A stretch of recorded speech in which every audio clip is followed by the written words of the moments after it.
할렐루야. 주님이 부활하셨습니다. 저와 여러분도 부활할 것입니다. 주님이 부활하신 사건은 죽음과 절망 가운데 빠진 인류에게 참된 소망을 주는 놀라운 사건입니다. 우리는 지금 코로나19로 인해서 많은 사람들이 죽어가는 참담한 그런 상황 가운데 있습니다. 지금까지 코로나19로 죽은 사람이 약 10만 명이 넘고 매일매일 수천 명의 사람들이 죽어가고 있습니다. 어제는 3,255명이 생명을 잃었습니다. 경제는 말할 것도 없고 모든 기존의 시스템이 무너져 가고 있는 이런 절망 가운데서 과연 우리는 소망을 말할 수 있을까? 성경은 어떠한 처지와 형편 가운데서도 우리에게 부활의 소망이 있음을 말씀해 주고 있습니다. 코로나19가 아무리 우리 가운데 있다 할지라도 우리는 절망하지 아니하고 주님의 부활을 통해서 부활의 소망을 가질 수 있다는 사실을 여러분 믿으시기 바랍니다. 예수님의 제자들도 예수님께서 십자가에 못 박혀 돌아가셨을 때 완전히 절망 가운데 빠졌어요. 모든 희망이 다 물거품되고 그들이 생각했던 것들은 다 무너졌습니다. 그러나 위대한 반전이 그들을 기다리고 있었습니다. 예수님께서 부활하셨어요. 예수님의 제자들은 예수님이 돌아가시자 실망과 낙심과 슬픔 가운데 있었지만 주님이 다시 살아나심으로 그들에게 부활의 소망을 주셨습니다. 오늘 우리 성도님들도 여러분의 삶 가운데 어두운 그림자가 있고 아무리 힘들고 고통스러운 가운데 있을지라도 끝은 아니다. 이 부활의 사건은 모든 것이 끝났다라고 생각했을 때 하나님께서 위대한 반전을 일으키셨듯이 여러분의 삶 속에서도 하나님께서 여러분의 삶에 놀라운 반전을 일으켜 주실 줄로 믿습니다. 오늘 본문 말씀은 마태가 기록한 예수님의 부활 사건인데 예수님의 부활은 역사적인 사건이라고 하는 것을 보여주는 그런 귀한 말씀입니다.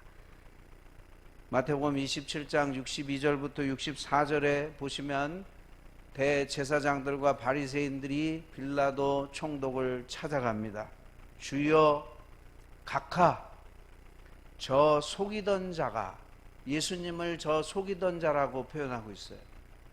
저 속이던 자가 살아있을 때에 말하되 내가 사흘 후에 다시 살아나리라 한 것을 우리가 기억합니다. 그러므로 당신이 명령하여서 그 무덤을 사흘까지 굳게 지키게 하소서.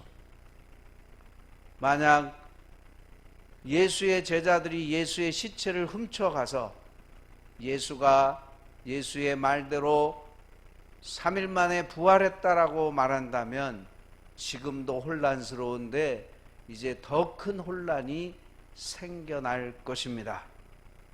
그러면서 총독 빌라도에게 예수님의 무덤을 엄격하게 지켜야 한다고 그렇게 말하는 장면이 나옵니다. 참 재밌는 것은 예수님의 제자들은 예수님이 죽으셨다가 다시 부활하신다는 주님의 말씀을 잊어버리고 있었지만 오히려 예수님을 핍박하고 예수님을 믿지 않았던 대제사장들과 바리새인들은 예수님이 다시 살아난다고 했던 말을 기억했다라고 오늘 성경은 말씀하고 있습니다. 참으로 아이러니가 아닐 수 없습니다.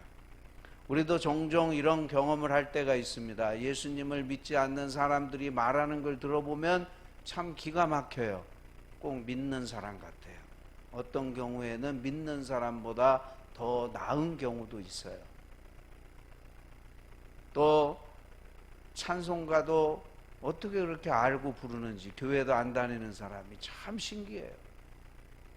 예수님의 제자들은 예수님과 함께 3년 동안 생활하면서 예수님의 말씀을 늘 들었는데도 불구하고 예수님의 말씀을 새까맣게 잊어버리고 있는데, 대제사장들과 바리새인들이 예수님이 다시 살아날 거라고 하는 그 말을 기억했다라고 하는 것은 참으로 오늘 우리에게 많은 것을 이야기해 주고 있습니다. 예수님께서 마태복음에만 여러분 찾아보면 내가 죽임을 당하고 다시 부활한다라고 확실하게 증거한 말씀이 최소한 4번 나와요. 마태복음 16장, 마태복음 17장, 마태복음 20장, 그리고 마태복음 26장에. 더군다나 이 4가지 말씀 가운데 3번은 내가 죽임을 당하고 예루살렘에 가서 죽임을 당하고 3일 만에 내가 다시 살아난다라고 분명히 부활에 대해서 말씀해 주셨습니다.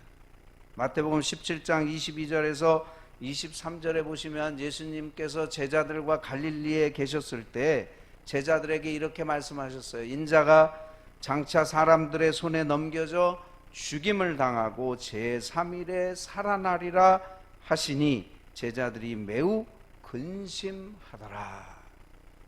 분명히 제자들이 알고 있었고 듣고 있었지만 그 말씀을 믿지 못했다는 것이죠.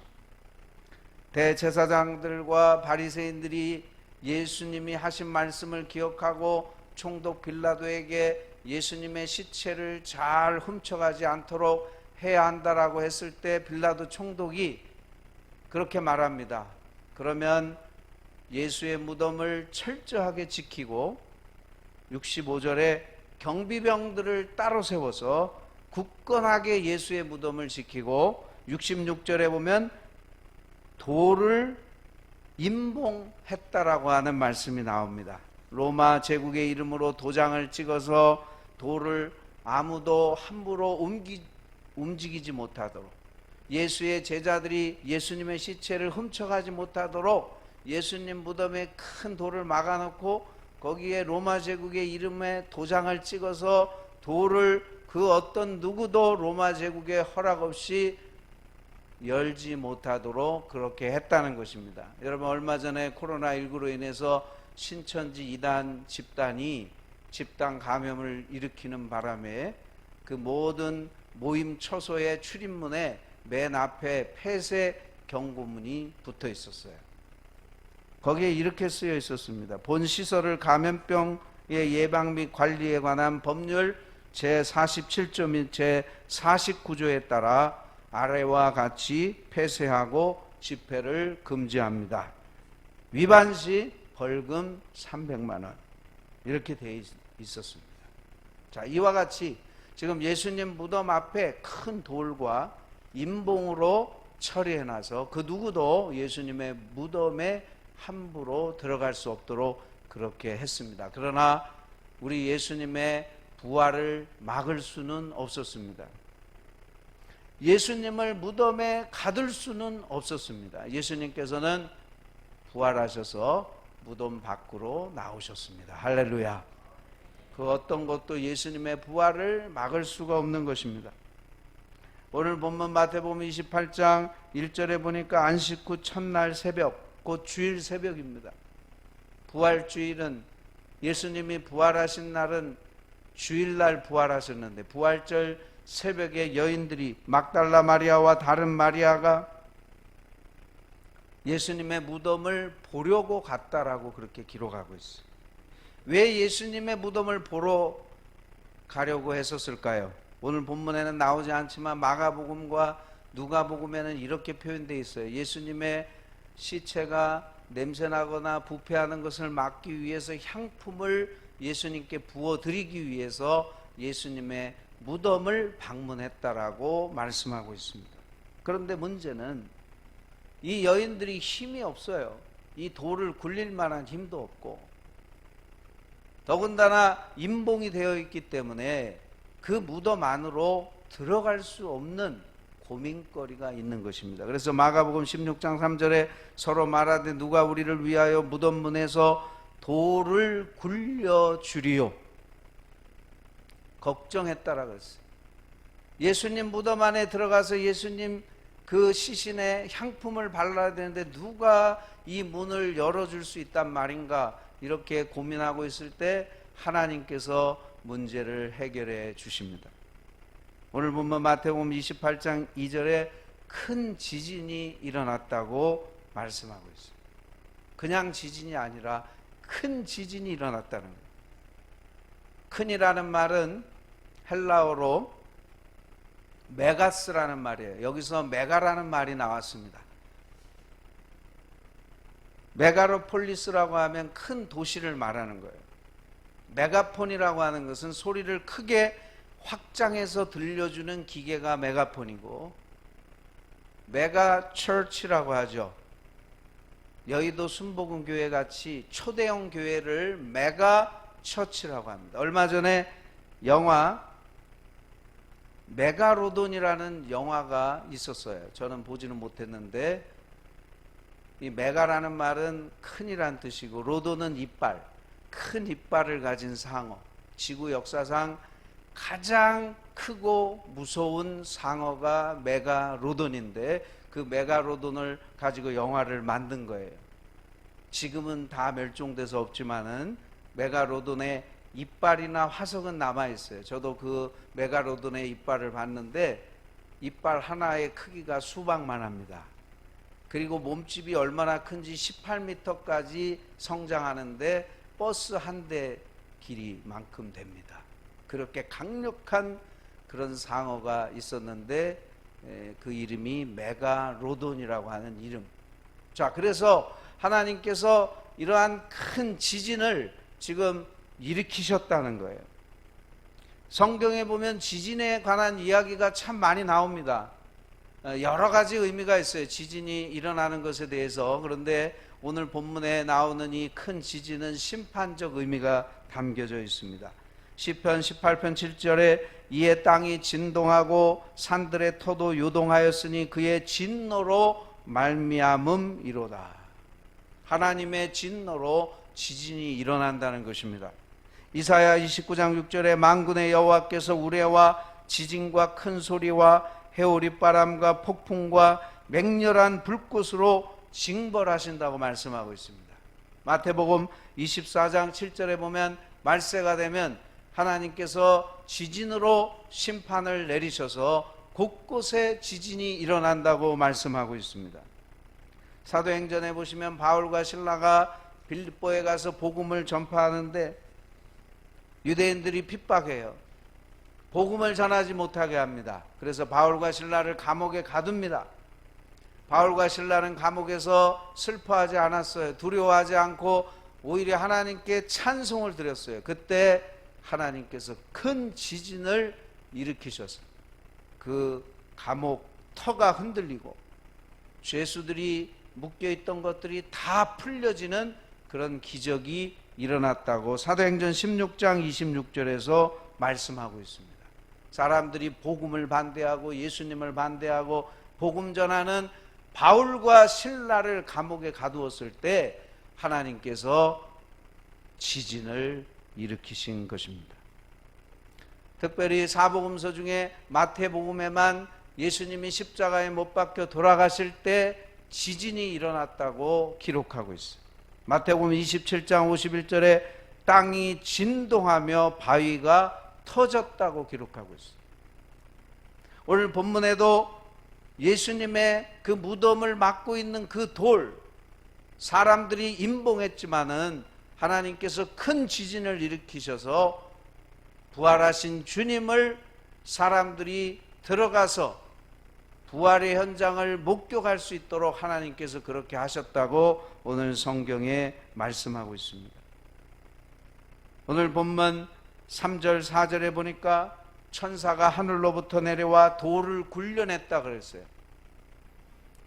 그리고 그 돌 위에 앉았는데 그 형상이 너무 영광스러워요. 그 형상이 번개와 같고 그 옷은 광채가 났어요. 그래서 예수님의 무덤을 지키던 그 병사들이 천사를 보고 너무 무서워서 그냥 죽은 자처럼 되었다 오늘 본문에 나오죠. 쓰러져 버렸어요. 그 천사의 모습을 보고 너무 놀래서 마치 죽은 자처럼 쓰러졌다라고 성경은 기록하고 있습니다. 여러분, 오늘 우리가 읽은 이 말씀을 현대인들이 읽게 되면 잘 이해가 안 되는 것 같아요. 왜냐하면 우리는 과학적 세계관을 가지고 살기 때문에 모든 것을 과학적으로 우리가 분석하고 생각하는 그런 데 익숙해져 있어요. 과학적 세계관에 오리엔테이션이 돼 있다 보니까 성경은 과학적 세계관으로 기록되지 않았어요. 성경은 초자연적인 세계관으로 기록이 되어 있어요. 여러분, 하나님 눈에 안 보입니다. 과학적 세계관으로 볼 때 하나님 눈에 안 보이니까 하나님 없다라고 주장하는 거예요. 그렇지 않습니다. 하나님은 우리 눈에 보이시지 않지만 분명히 살아계심을 믿습니다. 여러분, 예수님께서 동정녀 마리아에게서 태어났다는 게 과학적으로 이해가 돼요? 말도 안 되는 거죠. 현대인들이 믿을 수가 없는 거예요.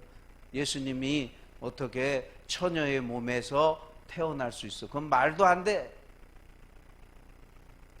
어떻게 하나님이 인간의 몸을 입고 이 땅에 올 수 있어? 성육신 사건 이해할 수 없어요. 죽은 나사로가 4일이 돼서 냄새나고 부패해서 썩었는데 살아나와요.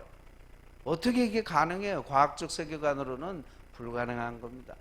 솔로몬 성전 앞에서 매일매일 구걸하는 날 때부터 안진뱅으로 태어났던 그가 베드로가 은가금은 내게 없거니와 나사렛 예수 이름으로 일어나 걸어라 명령했을 때 그가 일어나 걷고 뛰고 하나님께 찬미했다라 그랬어요. 과학적 세계관으로 그게 가능합니까? 불가능해요. 여러분, 그래서 우리가 성경을 읽을 때 여러분이 가지고 있는 과학적 세계관으로 보시면 성경을 오해할 수밖에 없어요. 성경을 있는 그대로 믿음으로 받아들이시기를 주의 이름으로 축복합니다.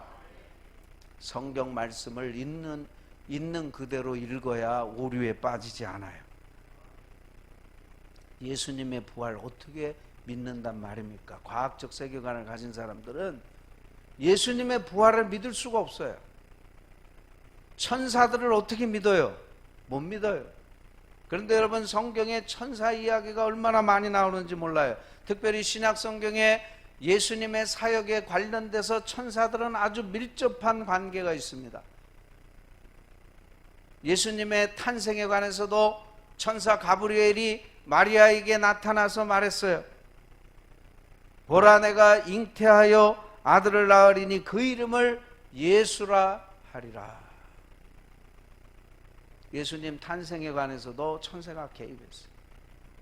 예수님께서 광야에서 40일 동안 금식하시면서 사탄의 3가지 시험을 받을 때 예수님께서 다 말씀으로 사탄을 이기셨어요. 그리고 나서 천사가 예수님께 수종했다고 마태복음 4장 11절에 말씀하고 있습니다. 이에 마귀는 예수를 떠나고 천사들이 나와서 수종드니라. 여러분, 예수님께서 겟세마네 동산에서 기도하실 때 얼마나 고통스러운지 통곡하며 기도했다 그랬어요. 히브리서에 보면 땀방울이 핏방울이 되는 것처럼 하나님께 이제 십자가를 앞에 두고 예수님께서 기도하셨어요. 예수님은 신성을 가지고 계신 분이지만 한편으로 인성을 가지고 계신 분이 있기 때문에 십자가 앞에서 처절하게 기도했어요. 그때 천사들이 예수님을 도와주었다고 누가복음 22장 43절에서 말씀합니다. 천사가 하늘로부터 예수께 나타나 힘을 더하더라. 예수님께서 승천하실 때도 마찬가지예요. 사도행전 1장 10절에 제자들이 자세히 하늘을 쳐다보고 있는데 흰옷 입은 2사람이 있었다 그랬어요. 천사들이에요. 예수님께서 승천하실 때 흰옷 입은 천사들이 예수님 곁에 있었다는 거예요. 마태복음 25장에 보면 예수님께서 재림하실 때 천사들과 함께 오신다고 말씀하고 있습니다. 천사가 하는 일은 하나님을 섬기고 예수님을 섬기고 믿는 신자들을 섬기는 것이 천사들이 하는 일입니다. 그래서 히브리서 1장 14절에 모든 천사들은 섬기는 영으로서 구원받을 상속자들을 위하여 섬기라고 보내심이 아니냐. 구원받을 상속자들은 신자들을 말해요. 여러분과 같은 그리스도인들을 말합니다. 하나님께서 천사들을 보내셔서 여러분들 지켜 주시도록 하나님께서 그렇게 하신다는 겁니다. 사도행전 12장에 보면 이런 말씀 나옵니다. 베드로가 붙잡혀 감옥에 들어갔어요. 헤롯 왕이 야고보를 죽이니까 유대인들에게 인기가 높아져요. 그래서 교회의 지도자인 베드로를 잡아 죽이면 내가 인기가 더 올라가겠지 생각하면서 베드로를 감옥에 잡았어요. 이제 죽이려고 하는데 아직 때가 되지 않아서 하나님께서 천사를 보내세요. 사람을 보낸 게 아니라 천사를 보내세요. 천사를 보내셔서 베드로를 구출해 내십니다. 여러분, 오늘도 하나님은 저와 여러분을 천사들에게 여러분들을 지키고 여러분을 보호하게 해주신다는 사실을 믿으시기를 주의 이름으로 축원드립니다. 과학적 세계관으로 본다면 말도 안 되는 소리 같죠. 안 그렇습니다. 우리가 부지불식간에 몰라서 그렇지 하나님께서 우리를 천사를 통해서 얼마나 많이 지켜주시고 보호해 주시는지 성경은 분명히 약속해 주고 있어요. 시편 34편 7절에 여호와의 천사가 주를 경외하는 자를 둘러 진치고 그들을 건지시는 도다. 천사들이 하나님의 백성들을 보호해 주고 구원해 준다라고 성경은 밝히 말씀해 주고 있는 것입니다. 마태복음 28장 11절부터 15절에 보니까 이제 로마 군인들이 그 사건, 천사가 나타난 그 사건을 보고 이제 누구에게 갔는가 하면 대제사장들에게 가서 그 사실을 다 이야기합니다. 근데 이 대제사장들이 그 얘기를 듣고 회개한 게 아니라 그래 돈을 많이 줬다 그랬어요. 오늘 본문에 보시면 군인들에게 돈을 많이 줬다. 돈으로 매수를 했어요. 그리고 어떻게 말하라고 했는가 하면 밤중에 예수의 제자들이 와서 예수님의 시체를 훔쳐갔다라고 말하라는 거예요. 그런데 만약에 빌라도 총독이 이 모든 사건의 전말을 알면 어떻게 되겠어요? 처벌을 받을 수 있지 않습니까? 대제사장이 말합니다. 너희가 잘못해서 경계를 잘못해서 혹시 빌라도에게 처벌을 받을 수 있을지 모르지만 내가 잘 말해 놓을 테니 너무 근심하지 말라. 아무 해가 너희들에게 미치지 않을 것이다. 그래서 이 로마 군인들은 너무 좋은 거예요. 돈도 많이 받고 빌라도 총독에게 처벌도 받지 않고. 그래서 그때부터 예수님의 그 시체는 제자들이 훔쳐간 거지 정말 예수님이 부활한 것은 아니다 라고 하는 그 소문이 퍼지게 되었다고 오늘 성경은 말씀해 주고 있습니다. 여러분, 예수님이 부활하셨다라고 하는 것을 믿지 못하는 사람들이 만들어내는 여러 가지 설들이 있어요. 첫 번째는 소생설이라고 해요. 소생설. 예수님 죽은 게 아니다. 잠깐 기절했는데 다시 소생한 거다. 죽으신 게 아니다. 이렇게 주장하는 사람이 있어요. 여러분, 예수님께서는 십자가에서 죽으셨어요. 옆에 옆구리에 심장에 창으로 찔림받아서 피가 다 쏟아져 나왔고 예수님은 분명히 십자가에서 돌아가셨어요. 또 어떤 사람은 예수님의 부활을 믿지 못하니까 환각설을 주장하는 사람도 있어요. 예수님이 부활했다고 하는 건 거짓말이에요. 그건 환각 상태에서 본 것이야. 그런데 여러분, 고린도 전서 15장에 보면 일시에 500명이 되는 사람이 예수님의 부활을 목격했다고 성경은 기록해요. 한두 명도 아니고 500명이 일시에 부활하신 예수님을 목격했는데 지금까지 살아있는 사람도 있다. 부활의 증인들이 있었다는 겁니다. 여러분, 예수님께서 부활하신 것은 어떤 환각 상태에서 본 것이 아닙니다.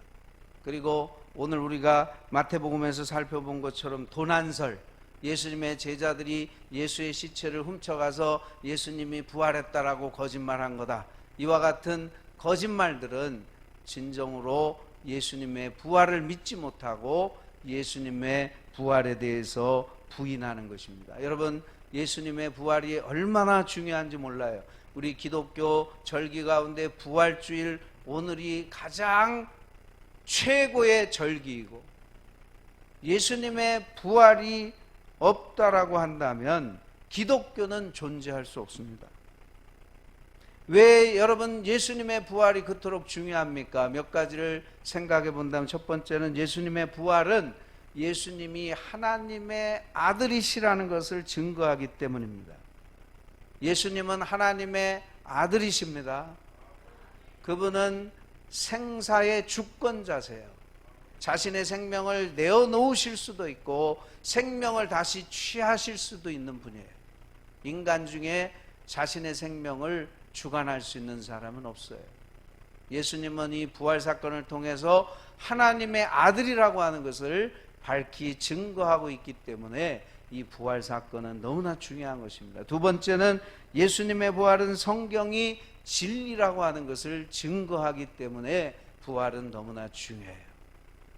구약 성경과 예수님의 예언과 부활에 관한 예언이 얼마나 성경에 많이 나오는지 몰라요. 그런데 예수님 부활하지 못하셨다면 그 성경은 다 거짓말이에요. 예수님이 부활하셨기 때문에 성경 말씀은 참 진리인 줄로 믿습니다. 성경대로 예수님이 십자가에 못 박혀 돌아가시고 성경대로 부활하셨어요. 성경의 예언대로 그대로 성취가 됐어요. 그래서 부활 사건은 중요한 것입니다. 세 번째로 예수님의 부활은 우리도 장차 부활하게 된다는 것을 보여주는 사건이기 때문에 너무나 중요합니다. 만약 예수님이 부활하시지 않았다고 한다면 우리의 부활도 없어요. 예수님 부활 못하셨는데 어떻게 우리가 부활해? 고린도전서 15장 19절에 만일 그리스도 안에서 우리가 바라는 것이 다만 이 세상에 살 뿐이면 모든 사람 가운데 우리가 더욱 불쌍한 자이리라. 죽으면 끝이 아닙니다. 죽음 이후에 부활과 영원한 삶이 있다는 사실을 믿으시기를 축복합니다. 예수님을 믿는 것은 영원한 보장을 받는 길입니다. 여러분들도 보험 드시죠? 생명보험도 있고 암보험도 있는데 100세까지만 보장받습니다. 지금은. 그런데 예수님을 믿으면 영원을 보장받는 거예요. 영생과 부활이 약속되어 있습니다. 그래서 부활이 너무나 중요한 것입니다. 네 번째, 예수님께서 부활하셨기 때문에 주님께서 여러분과 함께 계실 수 있는 거예요. 오늘 주님이 우리와 함께 계시는 줄 믿으시기 바랍니다. 여러분이 슬플 때나 고통스러울 때나 언제나 주님은 여러분과 함께 계시겠다고 임마누엘 주님께서 약속해 주셨어요. 주님이 부활하시지 않았다면 그게 다 소용이 없어요. 주님이 부활하셨기 때문에 주님이 여러분과 항상 함께 계시는 것입니다. 주님이 부활하셨기 때문에 지금도 하나님 보좌 우편에서 저와 여러분을 위해서 기도하고 있는 것입니다. 주님이 우리를 위해서 기도하시기 때문에 우리는 절대 무너지지 아니하고 절대 멸망할 수 없는 사람들이에요. 로마서 8장 34절에 그는 하나님 우편에 계신 자여 우리를 위하여 간구하시는 자신이라 그랬어요. 마지막으로 예수님의 부활이 없다면 하나님의 백성들이 변화될 수 없어요. 예수님의 제자들은요, 무서워서 도망갔던 사람이에요. 근데 여러분 사도행전에 보세요. 그 예수님이 십자가 못 박혀 돌아가실 때는 죽음이 두려워가지고 벌벌벌 떨었던 그 제자들이 목숨 걸고 예수님의 부활을 증 거예요. 그게 어떻게 가능해요? 부활의 주님을 목격했고 부활의 능력을 그들이 덧입었고 부활의 소망이 있었기 때문에 그렇게 될 수 있는 것입니다. 여러분 오늘 우리 그리스도인들도 마찬가지입니다. 2000년 전에 예수님의 제자들과 성도들만 아니라 오늘도 주님께서 부활의 주님으로 우리에게 소망도 주시고 우리에게 능력도 주셔서 이 악한 세상을 우리가 승리하게 될 줄로 믿습니다. 예수님이 부활하지 못하셨다면 우리의 구원도 다 헛됩니다. 로마서 4장 25절에 예수님은 우리를 의롭다 하시기 위하여 살아나셨느니라 말씀하고 있습니다. 우리 구원과 직접 연결이 되어 있는 거예요. 예수님 부활하시지 못하셨다면 십자가는 실패로 끝나고 저와 여러분은 구원 못 받습니다. 그러나 주님이 부활하셨기 때문에 저와 여러분은 구원과 영생과 부활의 생명을 얻게 된다는 사실입니다. 그런데 여러분, 이렇게 놀라운 부활의 사건을 가장 첫 번째 목격한 사람들이 예수님의 제자들이 아니에요. 오늘 본문의 여성들이었어요. 천국에 가면은 여성들이 훨씬 많을 것 같아요. 그 당시 여성들은요, 정말 비천한 그런 사람들이에요. 사람들에게 멸시받고 천대받는 사람들이 여인들이에요. 근데 예수님의 이 부활의 사건을 오늘 본문에 보면 제일 먼저 여성들이 발견했어요. 천사를 만나죠. 오늘 본문 5절 6절에 천사가 여자들에게 말하 이르되 너희는 무서워하지 말라. 십자가에 못 박히신 예수를 너희가 찾는 줄을 내가 아노라. 그가 여기 계시지 않고 그가 말씀하시던 대로 살아나셨느니라. 와서 그가 누우셨던 것을 보라. 예수님의 부활하신 그 현장을 천사가 보라고 했어요. 그리고 천사가 하나님의 메시지를 전합니다. 너희들이 예수님의 제자들에게 가서 예수님 부활하셨다는 소식을 전하라. 급히 전하라. 그래서 이 여인들이 막 달려갔다 그랬어요. 두려움과 큰 기쁨을 가지고. 두려움이라는 것은 상상하지도 못한 일이 생기니까 너무 두렵고, 또 큰 기쁨은 예수님이 돌아가신 줄 알았는데 부활하셨다니 얼마나 큰 기쁨이 생겼겠어요. 그래서 막 달려가는데 오늘 본문에 보니까 달려가는 도중에 예수님을 만났어요. 부활하신 예수님. 9절에서 10절에 보면 예수께서 그들을 만나 이르시되 평안하냐 하시거늘 여자들이 나아가 예수님의 발을 붙잡고 경배했다고 말씀하고 있어요. 여러분, 예수님은 하나님이십니다. 부활하신 예수님을 붙들고 여인들이 예수님께 경배 드렸다고 했습니다. 오늘 여러분, 저와 여러분들도 예수님을 부활하신 주님 하나님으로 믿고 이 부활주일 아침에 주님께 경배 드리시는 우리 모든 목양교회 성도님들이 되시기를 축복합니다. 그래서 여러분, 정말 이 여인들은 이런 축복을 어떻게 해서 받았을까요? 하나님께서 보상해 주신 거예요. 이 여인들은요, 예수님 십자가에 못 박혀 돌아가실 때도 그 현장에서 자리를 지켰어요. 예수님 돌아가셨을 때도 향품을 예수님 몸에 발라 드리기 위해서 새벽에 제일 일찍 예수님께 달려갔어요. 이 여인들은 예수님을 일편단심 사랑했습니다. 끝까지 주님께 헌신했어요. 오늘 여러분, 정말 우리는 과연 이 여인들과 같이 그런 모습으로 주님을 섬기고 있습니까? 변함없이 주님을 사랑하고 예수님께 헌신하고 계십니까? 아무나 그런 축복을 받는 게 아니에요. 일편단심 주님을 사랑하고 끝까지 신실하게 주님께 헌신했던 이 여인들에게 주님께서는 그런 영광을 주신 것입니다. 오늘 저와 여러분이 이 부활주일 아침에 이 여인들과 같이 일편단심 주님만 사랑하고 주님께 헌신하기로 다짐하시기를 주의 이름으로 축원드립니다. 마지막으로 여러분, 이 여인들은 자기들만 부활의 사건을 알지 않고 제자들에게 가서 전했다는 거예요. 초대교회는 불신자들에게 예수님의 부활을 증거했습니다.